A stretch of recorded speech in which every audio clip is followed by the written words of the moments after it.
Vocês estão vendo o compartilhamento de tela? Sim. Ótimo. Então tá, a gente terminou as regras, né? Infelizmente, porque eu adoro as regras, mas as meditações também são bem legais mesmo. Acho que todo mundo vai gostar, ou pelo menos grande parte das pessoas vão gostar. E aí, essa primeira aula sobre as meditações, a gente não entra no texto propriamente dito. A gente vai ler e eu vou falar um pouco sobre essa epístola que o Descartes escreve para esses muito sábios e muito ilustres senhores decano e doutores da Sagrada Faculdade Parisiense de Teologia. Então, essa epístola, ela é publicada já nas duas primeiras edições das Meditações sobre a Filosofia Primeira, que é publicada primeiro em Paris, em 1641, em latim, e depois em Amsterdã, em 1642, já em latim também. Só depois que aparece a tradução dela para o francês. E aí, essa epístola, ela é uma carta dedicatória que vai dizer que vai oferecer esse livro, As Meditações sobre a Filosofia Primeira, para esses mestres e doutores que são teólogos, que são professores da Faculdade de Teologia da Sorbonne, lá em Paris, lá na França.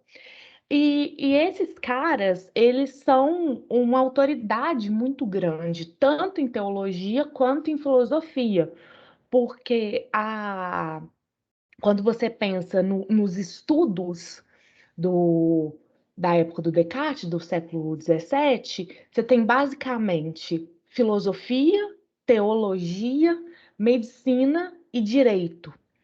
E a teologia, ela se mescla muito com a filosofia em muitos aspectos. Então, mesmo que a gente veja em alguns momentos que o Descartes sempre tenta tirar o corpo dele dessas discussões teológicas, ao tratar de temas metafísicos, ele vai sim se embrenhar, mesmo sem querer, mesmo de um modo totalmente filosófico, em caminhos que são da teologia também. Então, ele vai fazer essa dedicatória, esse oferecimento desse trabalho para esses sábios. E a própria carta, né, essa própria epístola, vai explicando ponto a ponto por que o Descartes está fazendo esse oferecimento, como que ele está apresentando o trabalho que ele está propondo aqui das meditações, e também por que que ele quer essa proteção e essa autorização desses sábios da, da obra das meditações sobre a filosofia primeira.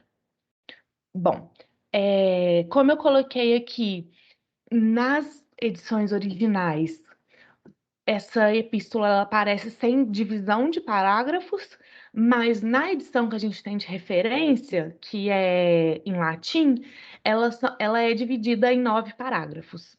E essa edição da Unicamp, que o José Raimundo mandou para vocês, é uma tradução bilíngue, e eles usam essa tradução, essa edição de referência do latim para fazer a tradução. É uma edição muito boa, essa daqui, ó. Acho que vocês estão vendo, azulzinha.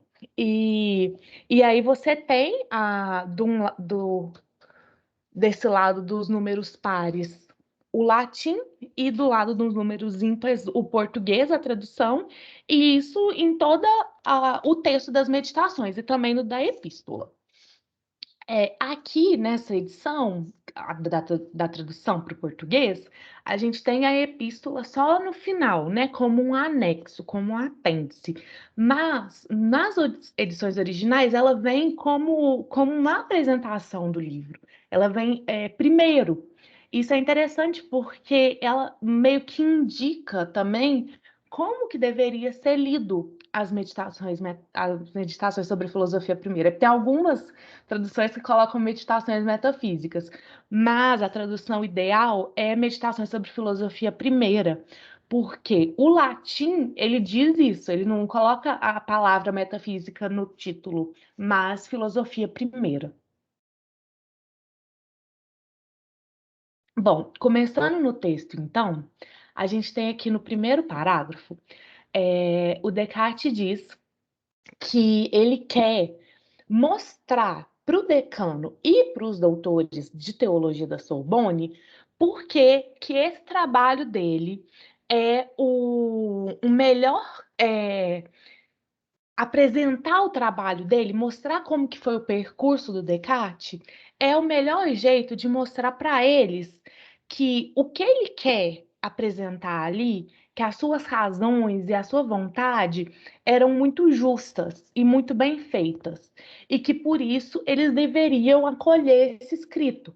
Mas o Descartes, ele não está falando, tipo assim, olha, eu estou falando que isso daqui é justo, então vocês, por favor, acolham esse escrito e porque eu tô falando e minha palavra é suficiente. Não, ele fala, ele quer mostrar que como que ele fez as meditações, como que ele se embrenhou por esse caminho, e assim, com os sábios e os mestres lendo como ele fez, então eles vão conseguir perceber é um escrito muito justo, é um escrito muito bom e que, portanto, eles poderiam sim acolher.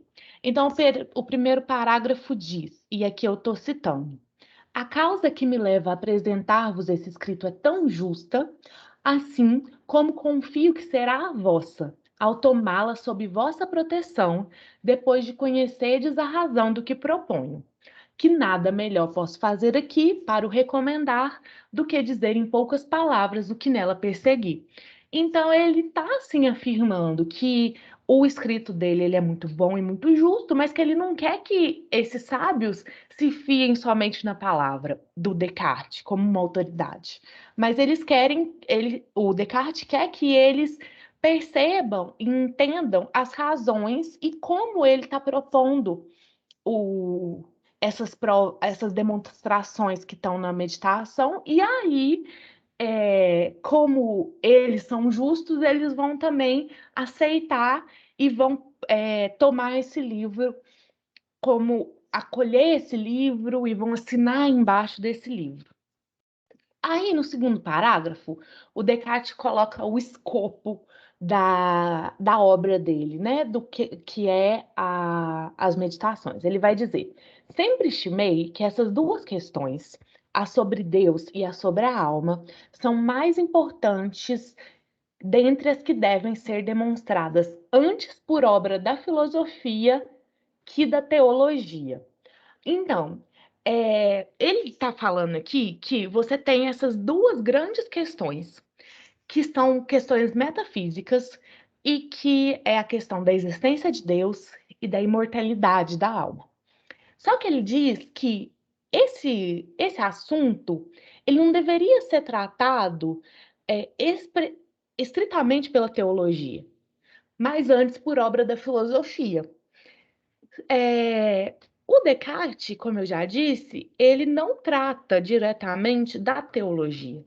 Ele vai tentar se esquivar dessas questões que são do domínio da revelação divina, porque o escopo dele é dentro da razão, dentro de como a nossa razão e o que a nossa razão pode aprender por intuição e dedução. Revelação divina não é o objeto da intuição e da dedução. Então, ele deixa de lado, ele já deixa isso muito claro, tanto nas regras quanto no discurso. Ele fala, olha, a revelação divina é, sim, muito mais certo do que a minha intuição e a minha dedução, mas eu não tenho como chegar à revelação divina. É a revelação divina que vem a mim.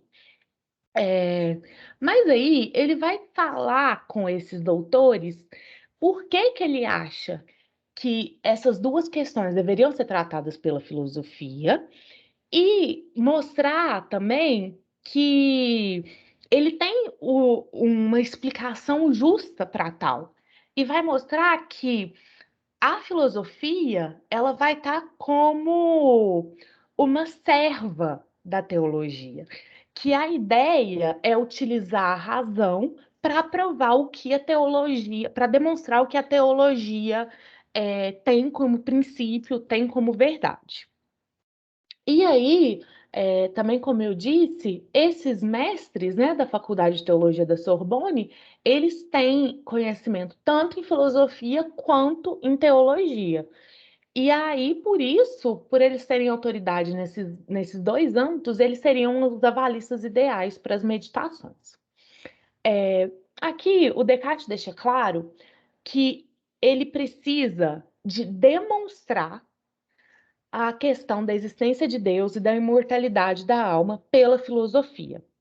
E aí ele vai explicar o porquê que a filosofia ela tem que ser acessada e ativada e utilizada para nesse âmbito dessas duas questões tão importantes para a Igreja Católica, né, para a teologia, porque não é aqui a gente não está falando só de reforçar a crença de pessoas que já são cristãos, que já acreditam que Deus existe e que a alma é imortal. Porque para esses cristãos, o que já está escrito na Bíblia é suficiente, eles têm fé, eles acreditam.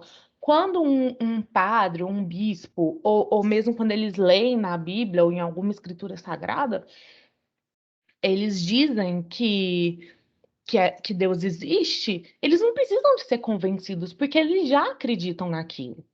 Só que o Descartes, ele está vivendo no século XVII, onde existe um ceticismo muito forte acerca da razão humana.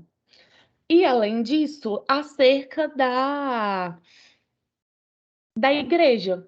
Então, a gente está falando aqui de um momento da reforma e da contra-reforma, de como a igreja e os princípios da igreja estavam sendo questionados, como as autoridades, o bispo, o papa, estavam sendo questionados, porque eles entendiam que eles eram humanos, tais como outros humanos, então, portanto, eles não teriam essa ligação com Deus mais especial. Então, tudo isso estava sendo questionado no século XVII. O Descartes, ele percebe isso e entende que para você convencer ateus e céticos, você não pode se fiar apenas nessas razões da fé, porque isso não vai convencê-los. Isso é suficiente para os cristãos que já acreditam, mas para céticos, eles precisam de verdades que sejam provadas pela luz natural, pela razão, que eles consigam perceber ela é uma verdade tão manifesta, uma verdade tão evidente, que só se a pessoa quiser fingir que não acredita, para ela continuar cética. Então, ele quer demonstrar a existência de Deus, a imortalidade da alma. O Descartes, ele deixa de lado a questão da prova. A prova, para ele, está no âmbito da probabilidade. É do âmbito semântico da probabilidade. Descartes quer demonstrações, ele não quer somente provas. Ele quer que fique demonstrado como as demonstrações geométricas, que são claras, que as pessoas conseguem acompanhar e que aí você consegue persuadir essas pessoas que não são fiéis. E aí ele diz aqui, eu vou citar: não parece certamente que seja possível persuadir religião alguma e mesmo quase virtude moral alguma aos infiéis, antes que lhes provem essas duas verdades pela razão natural. Então, para você convencer os ateus e os infiéis, é preciso mostrar que pela própria razão, pela pura razão e não pela fé, a gente consegue chegar às verdades da existência de Deus e da imortalidade da alma, porque é assim que você vai persuadir esses infiéis da religião católica, da religião cristã e também dessas preferências pelas virtudes morais ou ir deixando de lado as coisas que não são morais, que são imorais, o que é muito caro para a Igreja Católica. E aí, o Descartes diz aqui também que poucos deveriam de preferir o reto ao útil se não temessem a Deus e não esperassem por uma outra vida. Então, além de ser importante nesse âmbito da fé, de persuadir os ateus e os infiéis sobre a verdade da Igreja Católica, também tem uma questão aqui de moral, de que é a partir da demonstração da existência de Deus que as pessoas vão deixar de escolher caminhos que são úteis, que são da glória, do dinheiro, e escolher aqueles caminhos que são virtuosos, que são retos, que vão levar ao caminho dos céus, da ressurreição, porque é a partir desse temor a Deus, de você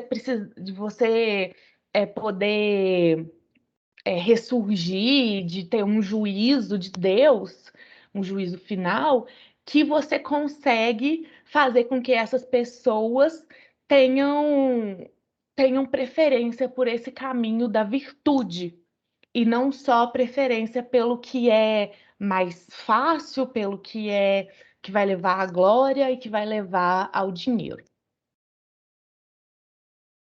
E o Descartes, ele vai deixar claro que ele entende que para os cristãos é muito fácil você acreditar nessas coisas somente pela fé, mas que tendo em vista a necessidade, tanto moral quanto religiosa, de convencer os infiéis dessa verdade da existência de Deus, é necessário que você prove e demonstre a existência de Deus racionalmente. Então, ele diz assim: se você utiliza só a fé, você não vai conseguir provar racionalmente, porque a fé é diferente da razão. Então, ele diz o seguinte, que essa afirmação da fé, ela não é suficiente para os infiéis e que, na verdade, o que os cristãos veem como um argumento suficiente, os infiéis veem um argumento circular e que aí é uma razão para eles não acreditarem naquilo. E aí eu vou citar o Descartes. Devemos crer na existência de Deus, pois que as Sagradas Escrituras o ensinam. E, ao inverso, devemos crer nas Sagradas Escrituras, pois que as recebemos de Deus. Isso porque, sendo a fé um dom de Deus, aquele mesmo que dá a graça para que acreditemos nas outras coisas, também pode dá-la para que acreditemos em sua existência. Então, essas são as palavras de Descartes. Mas, fazendo aqui um argumento mais simplificado e formalizado, a gente tem o seguinte: se Deus não é provado racionalmente, a gente tem o seguinte ciclo. Primeiro, você diz que a Bíblia é verdadeira, a palavra de Deus. Então, você está utilizando a existência de Deus e a verdade de Deus para provar que a Bíblia é verdadeira. Em segundo lugar, você diz a Bíblia diz que Deus existe. Ora, você está utilizando a palavra da Bíblia para provar que Deus existe. Mas, primeiramente, você estava utilizando a palavra de Deus para provar que a Bíblia é verdadeira. E aí, dessas duas premissas, você e os cristãos, os padres diz, logo Deus existe. Para um cristão, isso é totalmente aceitável. Mas para um infiel, um ateu, um cético, eles vão dizer: bom, isso é um círculo. Uma coisa não está provando a outra. Uma coisa precisa da outra, a outra precisa de outra, e nada se prova. Então, Descartes diz: é necessário aqui que a gente prove a existência de Deus pela razão. Demonstre, né? Ele fala demonstrar, que é uma coisa assim que é mais evidente, pela razão. Porque aí você quebra esse círculo argumentativo.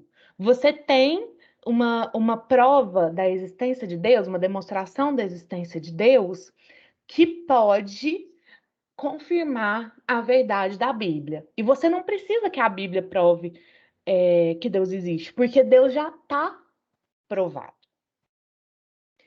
Então, Descartes vai passar para o parágrafo 3, dizendo que os doutores da Sorbonne e os demais teólogos, eles não descartam essa possibilidade de ter demonstrações sobre a existência de Deus e da imortalidade da alma pela razão natural.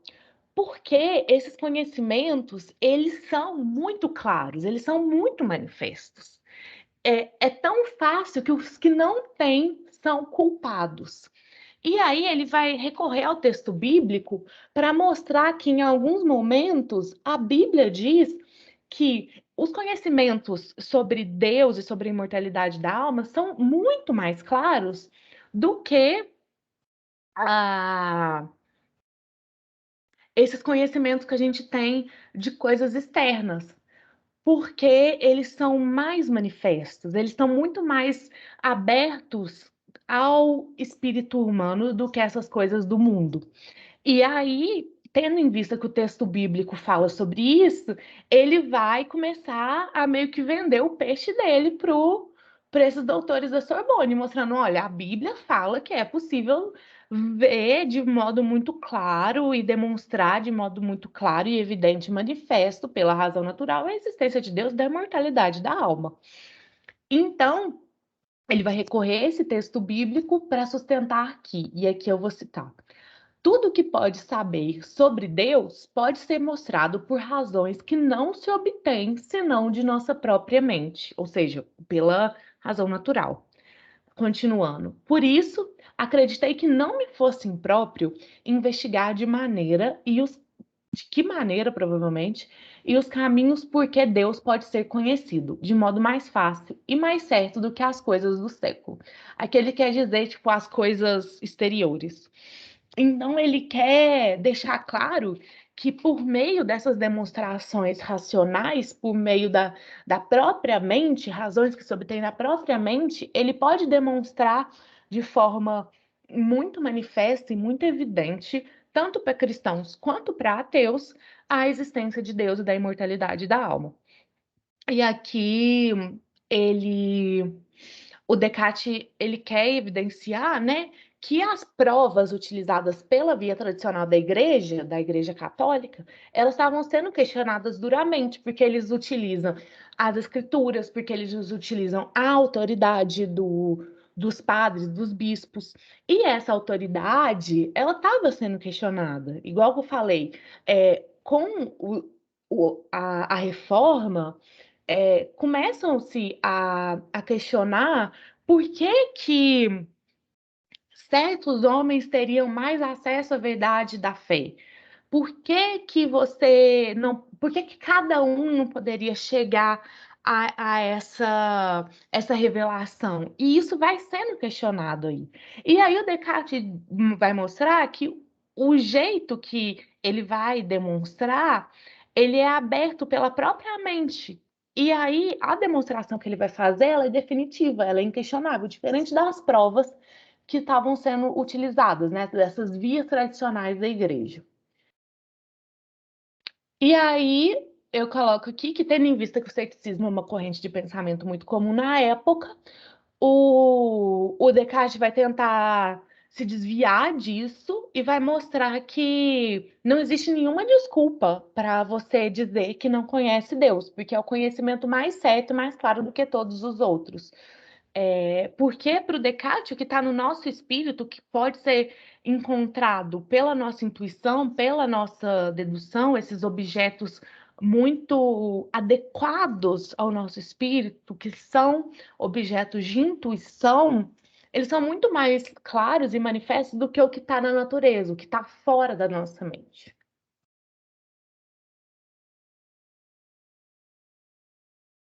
Bom, passando aqui para o parágrafo 4, então. O Descartes ele vai falar sobre a dificuldade de versar sobre a imortalidade da alma por meio da luz natural. Ele vai falar, talvez realmente é muito difícil falar sobre a alma, não sei o quê. Mas isso é uma coisa que ele vai assumir só como meio de convencer esses doutores.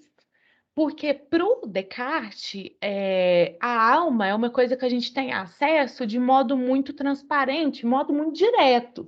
Porque o nosso pensamento, ele chega à alma, né? Porque a alma é a coisa pensante, é a nossa possibilidade de pensamento. Então, para ele é muito certo e é muito fácil a gente conseguir examinar a natureza da alma. Só que aí ele vai falar que é difícil e tal, e tentar justificar a investigação nesse domínio. Porque ele vai remeter ao Concílio de Latrão, que é um concílio, como eu vou falar, tipo assim, certas normas da Igreja Católica, e lá eles vão falar que aqueles que dizem, né, que a alma morre com o corpo, eles são condenados. E aí o Concílio de Latrão manda-os expressamente que os filósofos cristãos desfaçam seus argumentos e empenhem suas forças em provar a verdade. Qual que é a verdade? A imortalidade da alma. Então o Descartes vai justificar é, a sua busca e a sua investigação sobre a imortalidade da alma, sobre a demonstração sobre a imortalidade da alma, porque o Concílio de Latrão fala que todos os filósofos cristãos tinham o dever de se colocar para provar a verdade e ir contra aqueles que dizem que a alma morre com o corpo. É por isso que é tão importante para o Descartes é, falar da imaterialidade da alma, porque enquanto o corpo ele é material e perece, a alma como imaterial, ela não teria esse tipo de corrupção, de perecimento. No parágrafo 5º, o Descartes vai voltar nessa necessidade de uma demonstração que seria evidente para convencer os ateus sobre a questão sobre Deus e da alma. E aí, sempre o Descartes, ele tenta não se colocar, ele tenta deixar muito claro que ele não é o cara que está pedindo demonstrações, mas ele entende que tem gente que está pedindo demonstrações e ele quer se colocar como esse homem de fé, como esse homem cristão, que vai sim ser alguém que vai conseguir demonstrar essas duas questões de modo inquestionável. Mas, como ele quer esse aval dos doutores da faculdade de teologia, ele tem que se colocar como um homem muito cristão, como um homem de fé, que está utilizando a filosofia como a serviço da teologia, para provar a existência de Deus, para provar a veracidade da Igreja Católica, para provar as virtudes que a Igreja Católica prega e todo o resto. E aí o Descartes diz que ele aceita as provas da Igreja Católica, essas vias tradicionais, e que para a maioria das pessoas que são cristãs e que compreendem bem essas provas dadas pelas vias tradicionais, elas têm força demonstrativa. Elas conseguem apelar para o espírito com uma demonstração. Mas elas são diferentes de demonstração. Tem uma força demonstrativa, você conseguir convencer por meio de uma prova, por meio de um âmbito que é apenas da probabilidade, é diferente de você fazer uma demonstração que é do âmbito da verdade, que é do âmbito inquestionável, que parte desses princípios mais simples, vistos por intuição, e é seguido por dedução. Esse âmbito da demonstração é retirado, né, tem como plano de fundo o âmbito das demonstrações geométricas, que são um paradigma de certeza na época. Então, o Descartes diz que ele tem em vista uma preocupação tanto moral quanto religiosa e também filosófica.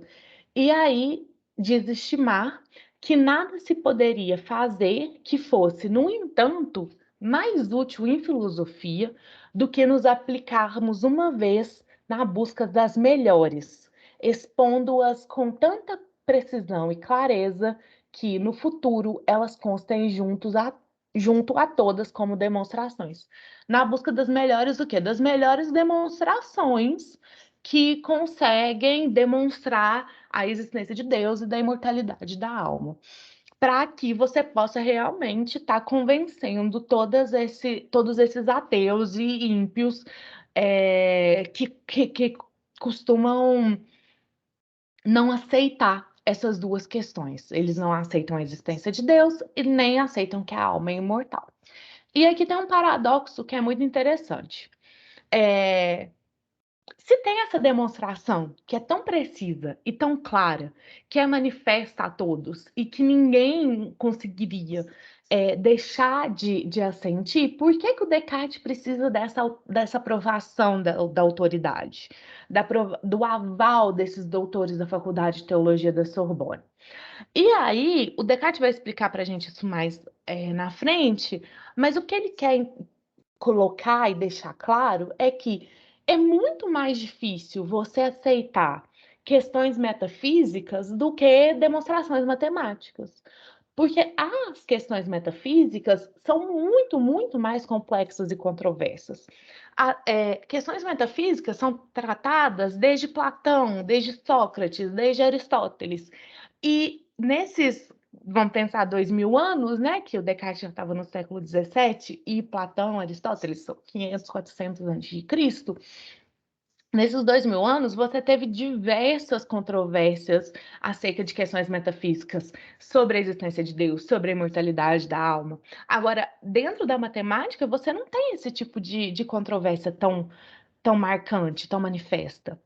Então, ele precisa dessa autoridade, dessa aprovação, porque ele está tratando aqui dessas questões que, nas regras para a direção do espírito, ele coloca como as questões mais altas, que são mais complexas, e que aí elas vão depender de uma preparação muito grande do espírito para ser compreendidos perfeitamente, e que nem todo mundo vai conseguir seguir certamente essas deduções e essas demonstrações que ele faz. Então, ele quer essa autoridade para ele ter um respaldo maior, para que as pessoas consigam chegar na obra dele e ler o que ele está propondo sem preconceitos, sem prejuízos, e que tenha um pouco de, como que eu vou falar? Um pouco de cuidado e, assim, até uma certa caridade com a obra, sabe? Que já não chegue refutando, não chegue achando que é uma porcaria ou que não vai levar a lugar nenhum. Então, isso ele vai falar no quinto parágrafo, e vamos passar aqui ao sexto parágrafo. Pensando também nessa coisa que eu acabei de falar, que a metafísica seriam essas questões mais altas que ele fala nas regras, ele vai retomar no parágrafo 6 o método que ele cultivou anteriormente, aplicado principalmente nas ciências, para resolver dificuldades. Esse método é nada mais do que a gente viu nas regras para a direção do espírito, de decompor as coisas em as dificuldades em questões mais simples, ir vendo as coisas por intuição, seguindo uma ordem, paulatinamente ir para as coisas mais altas de modo gradual, sem deixar nada de dúvida pelo caminho. E aí ele vai falar que esse método não é de certo novo, pois nada mais antigo que a verdade. Vocês se lembram que na regra 4, Descartes vai falar que o método já foi antevisto por alguns grandes espíritos da antiguidade. Por quê? Porque nada mais antigo do que a verdade. Então, mesmo que eles não conseguiram desvelar o método de forma perfeita e completa, eles conseguiram sim chegar a algumas verdades, então eles já conseguiram antever o método. E aí ele conta que ele foi meio que convencido mesmo a aplicar esse método não só às ciências, em coisas mais simples, mas também nessas duas questões, e que aí tudo que ele alcançou foi mostrado nas meditações sobre filosofia primeiro. E aí ele vai dizer também que o que ele está procurando ali nas meditações não tem nada relacionado com essa parte da revelação divina, que ele entende que a revelação divina, a luz divina ou as escrituras estão fora do âmbito do escopo das meditações sobre a filosofia primeira, mas ele conseguiu pela via racional, que é sim adequada ao espírito para chegar a verdades por meio da intuição e da dedução.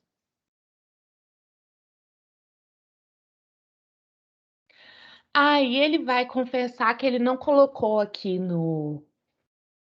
nas meditações todas as razões que possam provar essas verdades, porque realmente você já tinha muitas outras provas da via tradicional que estavam sendo utilizadas, e até provas que se colocavam como demonstrações que não eram, mas que tinham força demonstrativa. Então, ele diz ter tratado. E isso a gente tem que ver também que é um dos preceitos do método, né? Que é, aí aqui eu estou citando, somente que ele tratou somente das primeiras e principais, de modo que ouso agora propô-las como demonstrações muito certas e muito evidentes. Acrescentarei também que elas são tais que não creio que se abra à inteligência humana algum caminho pelo qual jamais se descubra outras melhores. Pois a necessidade da causa e a glória de Deus, a que tudo isso remete, obrigam-me a falar aqui de minhas razões um pouco mais livremente do que é o meu. O que ele quer dizer aqui? Que ele está tratando de assuntos que não são apenas do escopo da racionalidade, que não são apenas do escopo da inteligência humana. Quando você fala da imortalidade da alma e da existência de Deus, você está tratando também de caminhos que podem ser abertos para o espírito humano por meio da revelação divina, por meio da luz divina. E aí, todas essas revelações que partem de Deus, elas são melhores do que aquelas que são colocadas apenas pela razão humana. O Descartes, ele nunca vai falar que a inteligência humana é melhor do que a revelação divina. Ele sempre vai dizer o contrário. E aí, ele acrescenta isso. Ele sabe que vão ter outras vias que partem de Deus, que seriam muito melhores do que o que ele está colocando agora. Mas que elas, até então, tendo em vista a racionalidade humana, que são essas que ele coloca, são também interessantes e suficientes para convencer esses ateus e ímpios sobre as demonstrações da existência de Deus e da imortalidade da alma. E aí, no sétimo parágrafo, ele vai dizer assim e isso é uma coisa que também a gente tem, tanto no discurso quanto nas regras, que por mais certo e evidente que sejam as demonstrações do seu tratado, o Descartes indica que elas não serão apreendidas por todos.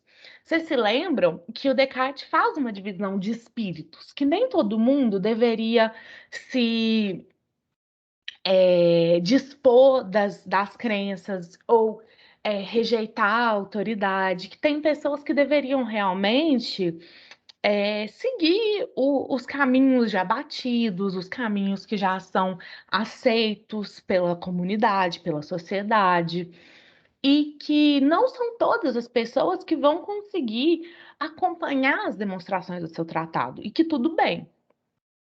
E aí, ele vai fazer uma analogia que vai mostrar por que é difícil, talvez, acompanhar essas demonstrações e que elas não são para todas as pessoas. Ele vai fazer essa analogia dos assuntos metafísicos com os assuntos da geometria. Que a geometria ela tem um assunto, um objeto que são muito certo, que é muito certo e é muito evidente.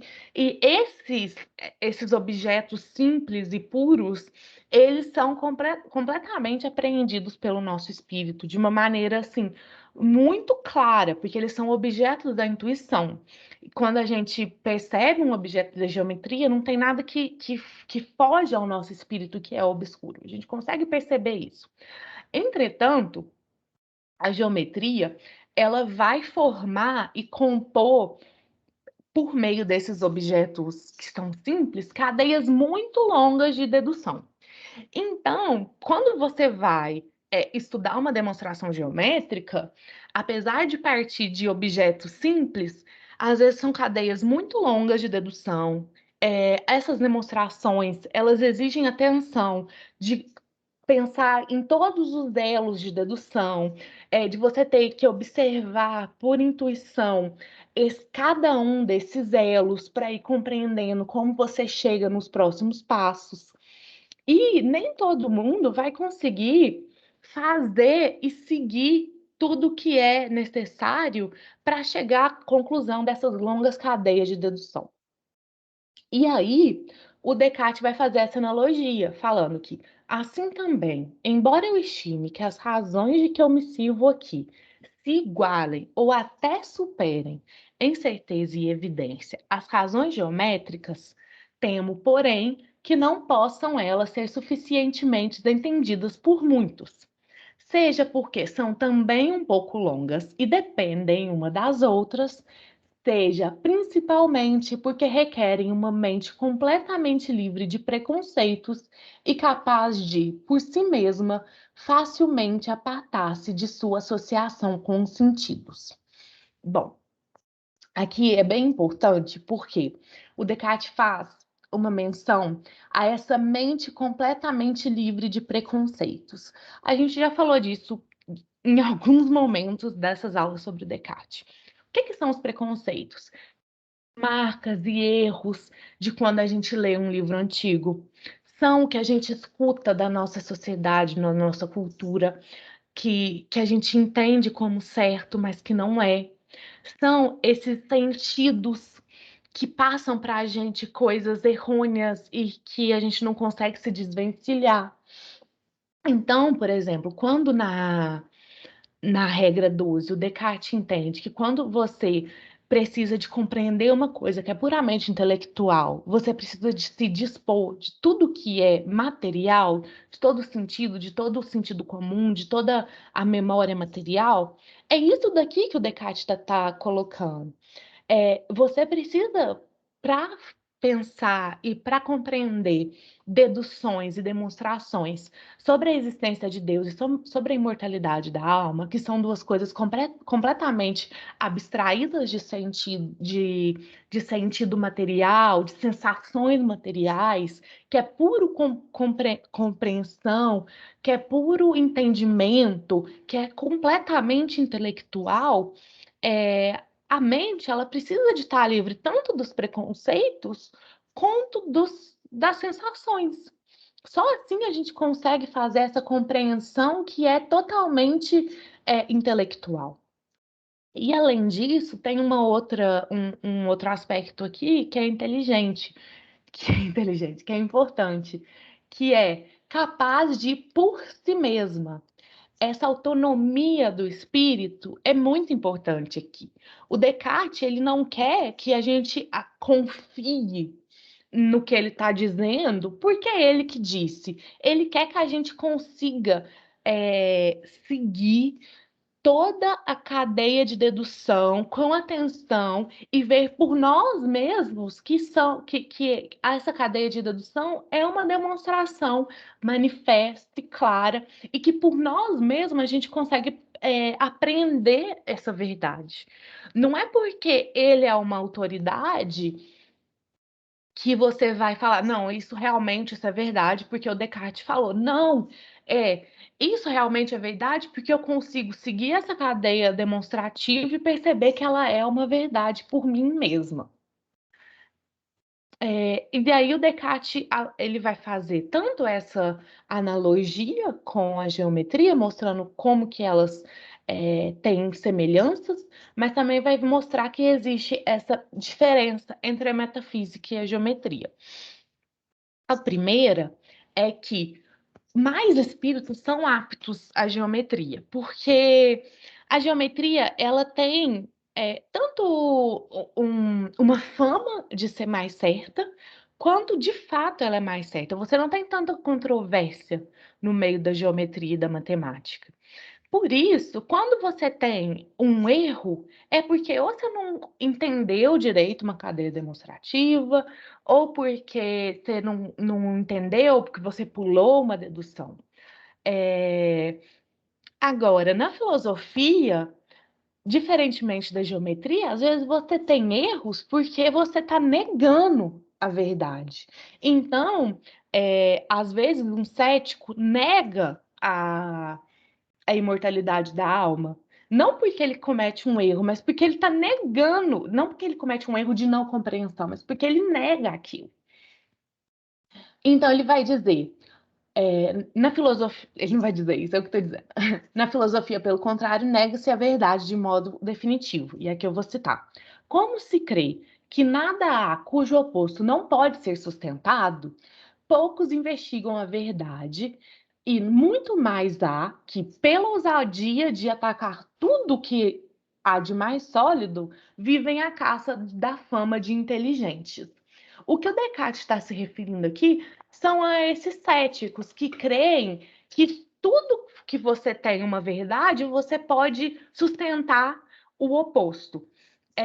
Então, eles não querem investigar a verdade por si mesma. Eles querem opor e contrapor opiniões. Então, aí o Descartes chama isso dessa ousadia de atacar tudo que há de mais sólido, procurando sempre se mostrar como inteligentes. E aí ele está falando principalmente desses céticos que eles procuram sempre refutar as verdades da Igreja Católica. Não é que eles estão procurando as verdades, só que como eles acreditam que sempre dá para contrapor uma verdade, eles têm essa meta. Eles não têm a meta de chegar à verdade, de investigar a verdade, mas de refutar tudo que aparece, mesmo que seja muito sólido, mesmo que seja muito verdadeiro. E isso é o que causa essa grande controvérsia no âmbito da filosofia, no âmbito da metafísica. O que é diferente da geometria, que já tem essa fama muito maior de certeza e que as pessoas têm muito mais facilidade de aceitar uma demonstração da geometria. Então, tendo em vista a esse cenário que se encontra na filosofia, e principalmente na metafísica, que você tem muitos ateus, muitos infiéis, muitos céticos que estão sempre querendo se opor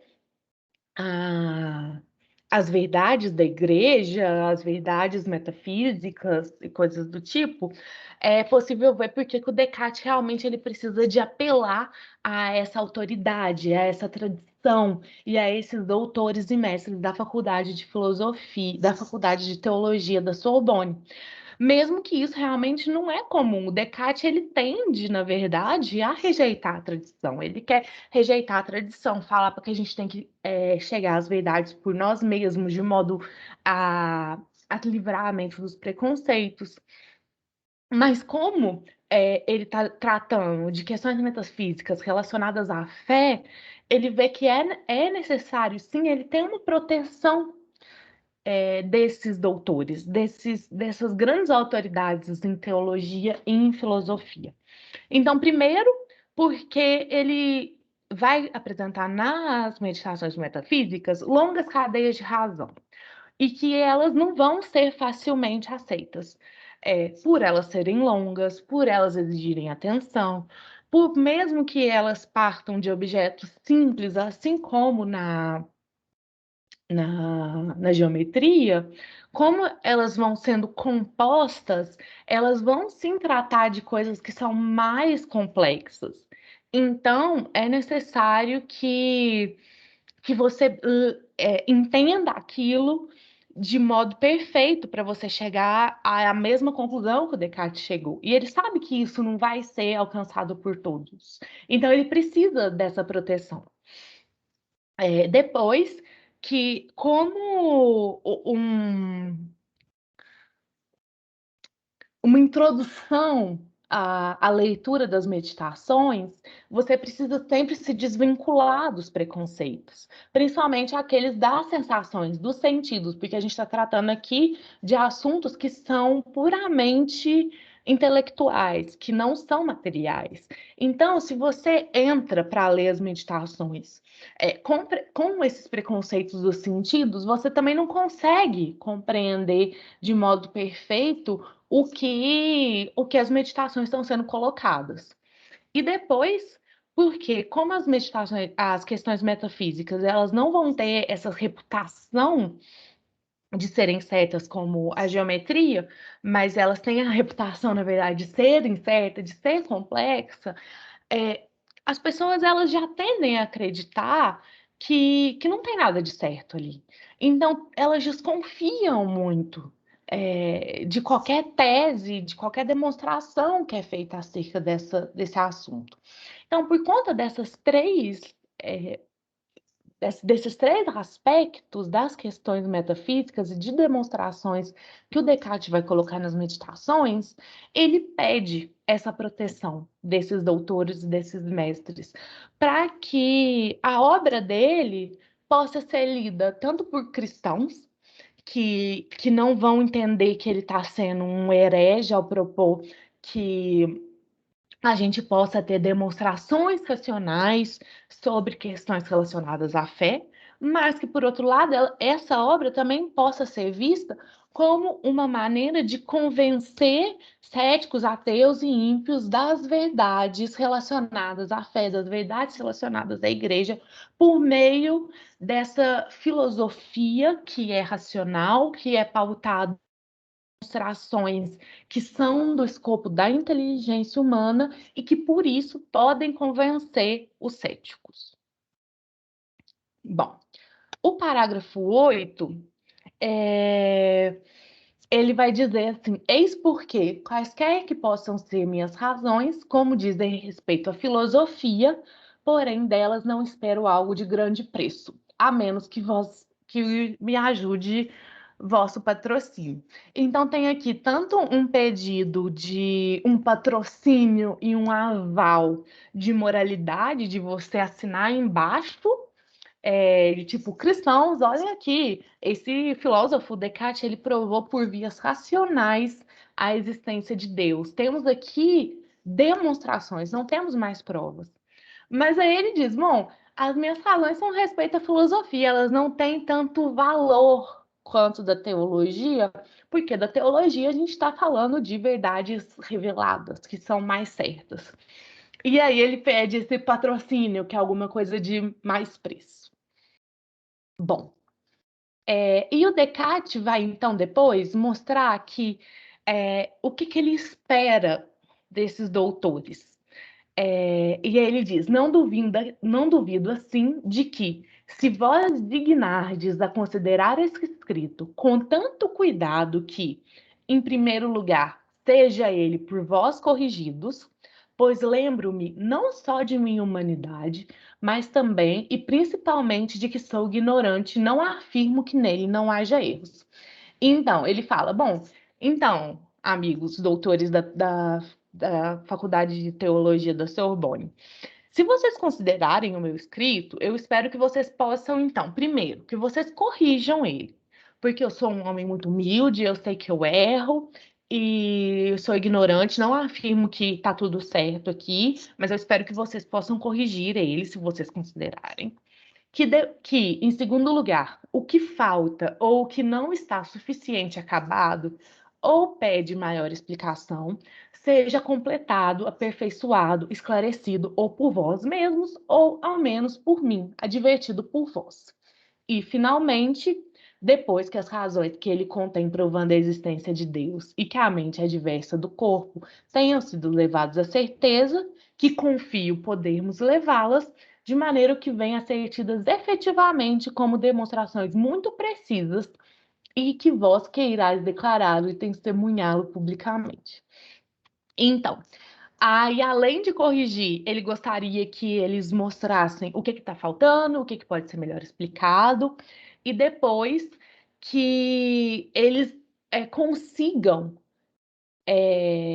ajudar o Descartes a, de fato, demonstrar essas duas questões da existência de Deus e da diversidade da alma e do corpo. E que aí esses doutores, esses mestres, possam perceber efetivamente que ele tem essas demonstrações que o Descartes já tinha anunciado no começo e que eles poderiam, então, testemunhar o escrito, dar o aval a esse escrito, e também, provavelmente, o Descartes gostaria que eles aceitassem ele talvez como um texto assim de divulgação da Igreja Católica para poder convencer esses fiéis, esses infiéis, esses céticos. Então Descartes deixa aí o que ele gostaria que esses doutores fizessem e realmente protegessem esse livro, testemunhar esse livro, falar assim, olha, aqui a gente tem demonstrações precisas, cristãos, aceitem esse livro, muito bom, vocês vão adorar. E aí, o Descartes, ele diz que ele não acha que, com esse aval, os erros não vão ser apagados da mente dos homens, assim, imediatamente, mas que a própria verdade, né, a verdade dessas demonstrações, fará que os homens de engenho e doutos subscrevam facilmente o vosso juízo e vossa autoridade. Fará com que ateus, de hábito mais bem instruído do que inteligentes e sensatos, abandonem o ânimo de contradizer, e talvez venham também eles a propugnar, por razões que saberão aceitas como demonstrações por todos, as pessoas de medo de parecer que não as entendem. Então, o Descartes não acha que, tipo, de uma hora para outra, todos os erros e controvérsias vão ser apagados da mente dos homens, mas que, tendo esse escrito com demonstrações precisas, testemunhado publicamente por autoridades da teologia, as pessoas que têm um espírito bom vão ler esse escrito do Descartes e vão perceber que ele é verdadeiro, que ele tem demonstrações verdadeiras e manifestas. Além disso, os ateus eles vão querer então parar de contradizer essas verdades.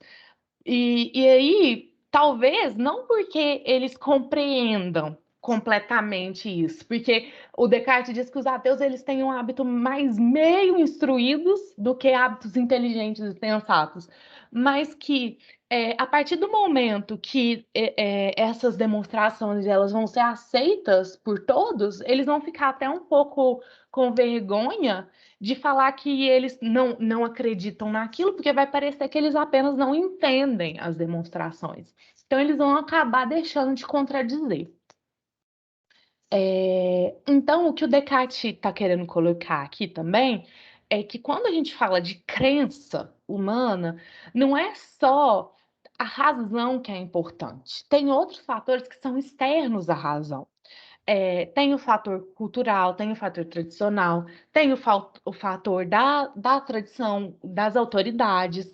Então, quando você pensa em reformular uma crença a respeito de questões que são tão complexas, a gente precisa de demonstrações racionais, que são manifestas, que são claras, que podem ser entendidas perfeitamente pelas pessoas que seguem as demonstrações e as cadeias de razões, mas que elas também precisam de ser protegidas das autoridades, porque existem esses fatores que são externos à razão que fazem parte dessa crença humana. A crença, a vontade da gente sentir alguma coisa, como já estava colocado nas regras, ela não é puramente racional. E aí, para finalizar, o parágrafo 9 é o último parágrafo, o Descartes diz o seguinte: qual será a sua utilidade, uma vez que ela estivesse bem estabelecida, vós mesmos que vedes as desordens que sua dúvida produz, por vossa singular sabedoria, melhor do que todo podeis avaliar. Então, aqui, ele está passando um pouco a a responsabilidade para esses doutores de teologia. Eles falam, olha, eu já disse aqui o que que essas demonstrações do meu tratado podem fazer. Mas aí vocês que conseguem perceber as desordens da dúvida que levam ao ateísmo, ao ceticismo, aos infiéis, vocês vão conseguir julgar quais que são as utilidades dessas demonstrações que estão aqui no, nas meditações sobre a filosofia primeira. Aí ele continua, mas não tem cabimento que ainda vos recomende, a vós que sempre fostes o principal pilar da Igreja Católica, a causa de Deus e da religião. Então, seria bom, né, vocês, como um pilar da Igreja Católica, da causa de Deus e da religião, querer que essas demonstrações muito manifestas e muito claras sobre a existência de Deus e sobre a imortalidade da alma, que são duas questões centrais também para a Igreja Católica, que vocês possam testemunhar meu livro, que vocês possam proteger esse meu livro que tem essas demonstrações. Então, Descartes, aqui nesse último parágrafo, ele joga a bola para os doutores e diz: olha só, vocês pensem com cuidado para rejeitar ou não o meu livro. Aí, tipo assim, tem toda essa questão de pedir mesmo essa proteção e esse patrocínio. Então é isso. Falei muito. Deixa eu voltar aqui para a gente conversar um pouco.